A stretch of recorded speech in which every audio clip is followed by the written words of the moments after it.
Okay, so we're throwing a pitcher, and now I'm going to show you how to handle the top part of our pitcher so it has a nice pouring place, and also so it's formed nicely.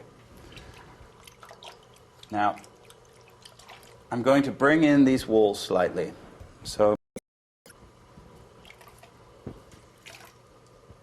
here we go. Using the same throwing technique as before. Starting to work the clay up through the walls and collar it in. Any extra slurry that's on there, you want to take that off. It can throw you off center. Now, depending how extreme you want it, I could take my hands, wet them down, and do what's called collaring, which is just squeezing and pushing the clay in. I'm going to allow the top here to flare out, and I'll show you why in just a minute.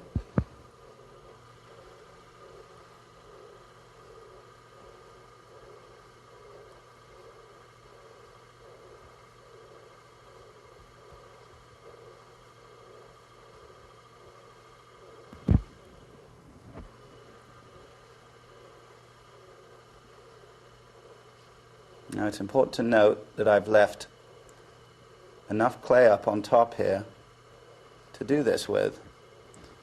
When you first start throwing, you'll find it very difficult to have enough clay at the top of your form to do stuff with, but it is very important, and it's something you should practice.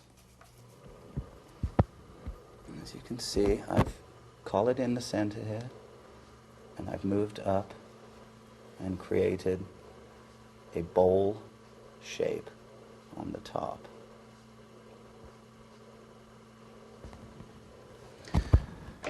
Okay, so now we're ready to form the pouring spout on the top of this.